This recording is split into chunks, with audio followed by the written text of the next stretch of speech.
ఒక్కసారి కొమ్మూరి గోల్డ్ కి కాల్ చేయండి. తాకట్లో ఉన్న మీ బంగారాన్ని విడిపించి మార్కెట్ ప్రైస్ కి వాళ్ళు కొనుక్కుని మిగతా డబ్బులు మీకు ఇచ్చేస్తారు. నమస్తే, వెల్కమ్ టు మనం టీవీ. ఈరోజు మనతో పాటు సుప్రసిద్ధ జ్యోతిష్య, వాస్తు, సంఖ్యాశాస్త్ర నిపుణులు, అదేవిధంగా ఆగమ ఖగోళ గణిత శాస్త్రానికి సంబంధించిన పండితులు బ్రహ్మశ్రీ డాక్టర్ నాయకంటి మల్లికార్జున శర్మ గారు ఉన్నారు. గురుగారితో మాట్లాడి మిగతా విషయాలు తెలుసుకుందాం.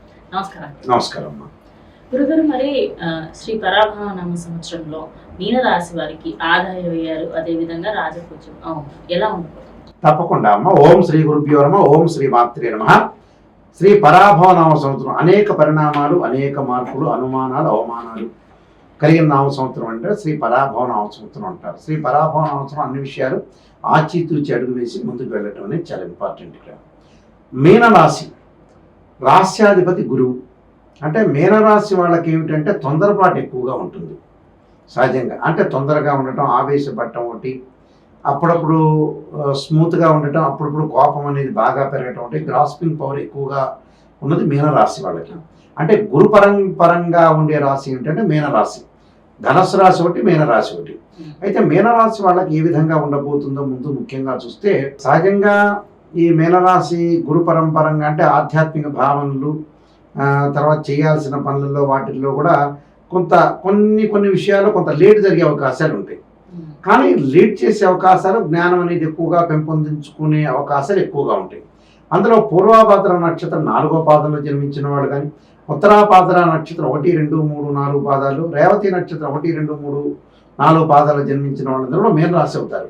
మీనరాశి వాళ్ళలో ముఖ్యంగా చూసుకునేటట్టయితే ది, దు, శ, అంటే దు, శ, జు, ధ అనే అక్షరాలు, అలాంటి దేదో చాచి అనే అక్షరాల వాళ్ళందరూ కూడా రేవతి నక్షత్రం అనేది దేదో చాచి అంటారు. దూసంజాడ అంటేనేమో ఉత్తరాభాద్ర నక్షత్రం, ది అంటేనేమో పూర్వభాద్ర నక్షత్రం ఉంటుంది. అయితే ఆదాయం అనేది 14 ఉంటుంది, ఖర్చు అనేది 11 ఉంటుంది. అలానే గౌరవం 7 ఉంటుంది, అవమానం 2 ఉంటుంది. అంటే ఆదాయం బాగుంటుంది, గౌరవ మర్యాదలు కూడా బాగానే ఉంటాయి. గౌరవ మర్యాదలు ఆదాయం విషయంలో చాలా అనుకూలమైన రిజల్ట్స్ వచ్చే బాగా ఎక్కువగా ఉన్నాయి. అంటే 14 ఇన్కమ్, అవుట్ గోయింగ్ అనేది చాలా తక్కువగా ఉంది. అంటే 11 అని అర్థం. అంటే 3 అంటే 14 - 11 3 మిగులుతుంది, అవకాశాలు ఎక్కువ ఉంటాయి. అయితే గౌరవ మర్యాదలు కూడా మంచి లీడ్ చేసే అవకాశాలు ఎక్కువగా ఉంటాయి.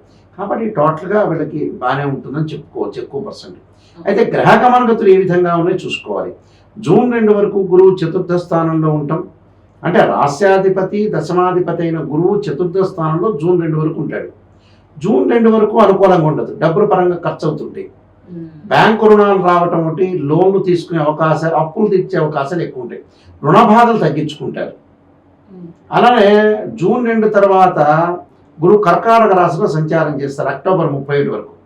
అప్పుడు 5వ స్థానంలో గురువు ఉండటం వల్ల ఇన్ఫెర్టిలిటీ ఇష్యూస్ ఉంటాయి. అంటే సంతానం లేకపోవటం, సంతానం లేకపోయే వ్యక్తులందరికీ కూడా ఈ సంవత్సరం సంతానం కలిగే అవకాశాలు ఎక్కువ ఉంటాయి. అందువల్ల 5వ స్థానంలో గురువు ఉండటం వల్ల కర్కాటక రాశిలో జూన్ 2 దగ్గర నుంచి అక్టోబర్ 31 చాలా బాగుంటుందని చెప్పుకోవచ్చు. మళ్ళీ అక్టోబర్ 31 నుంచి కొంచెం డబ్బులు ఖర్చు అవుతుంటాయి వాళ్ళకి. అంటే ఈ సంవత్సరం బంగారు ఆభరణాలు బాగా కొనుగోలు చేసే అవకాశాలు ఉంటాయి. వస్త్రాలు, కాస్మెటిక్ మీద పెట్టడం అవకాశం ఉంటుంది. అలానే హెల్త్ సంబంధించిన విషయాలు కొంత జాగ్రత్తగా ఉండాలి.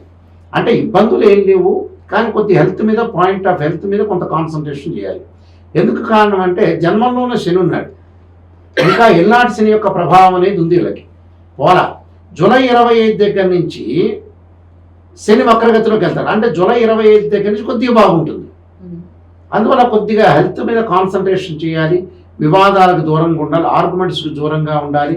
మనకి విల్ పవర్ ఉంది కదా, గ్రాస్పింగ్ పవర్ ఉంది కదా అని ఎక్కువగా మాట్లాడితే ఇబ్బందులు కలిగే సూచనలు ఉంటాయి. అలాంటి ఇబ్బందులు లేకుండా మనం లీడ్ చేసుకుంటూ ముందుకు వెళ్ళాలి. అంటే లైఫ్ని ఎలా లీడ్ చేసుకోవాలో అలా లీడ్ చేసుకుంటూ ముందుకు వెళ్ళాలి. అలా రాహు యొక్క ఫలితం వల్ల కూడా ఆరోగ్యపరంగా ఇబ్బందులు కాకుండా విదేశాలకు వెళ్ళే అవకాశాలు, లేట్ అయ్యే అవకాశాలు ఎక్కువ ఉంటాయి.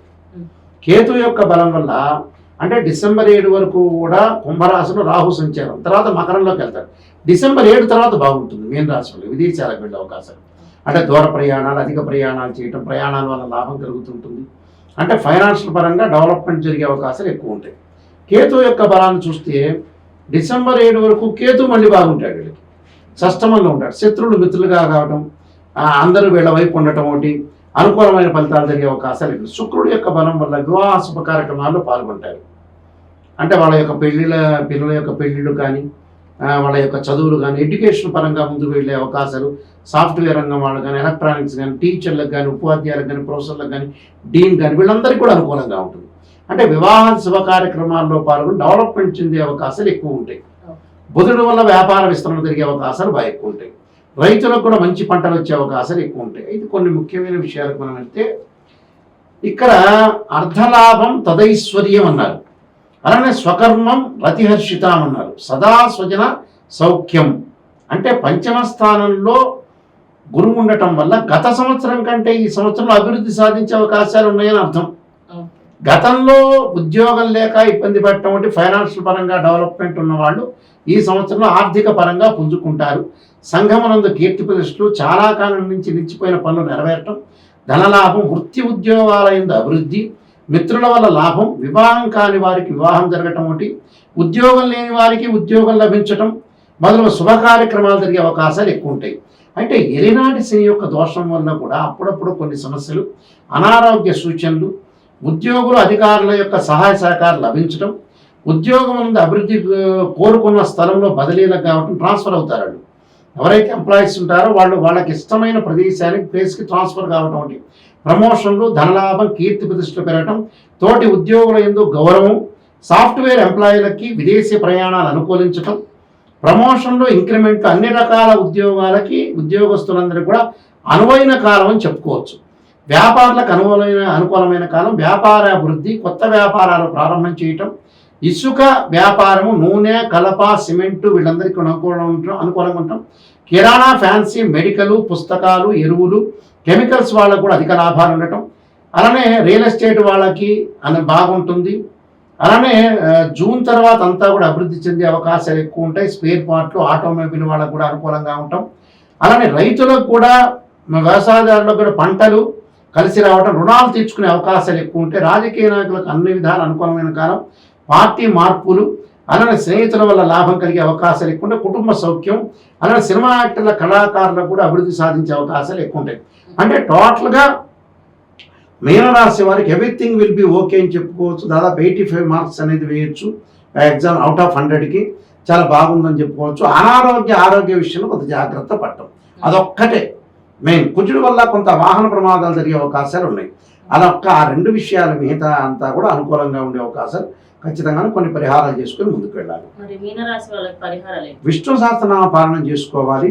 శరీరే జర్జరీభూతే వ్యాధిగ్రస్తే కలేబరి ఔషధం జాహ్నవీతోయం వైద్యో నారాయణ అనే మంత్రాన్ని చక్కగా చదువుకోవడంలో ఆరోగ్యపరంగా ఇబ్బందులు తొలగిపోతాయి.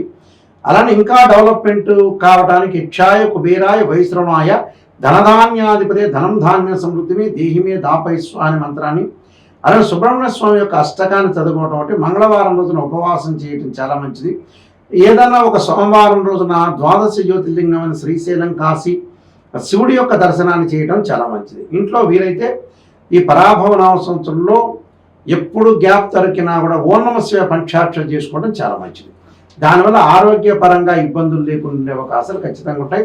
మీనరాశి వాళ్ళందరికీ కూడా శ్రీ పరమేశ్వరుడి యొక్క కరుణాకటాక్షం ఉండాలని ఆశిస్తూ సర్వే జనా సుఖినో భవంతు.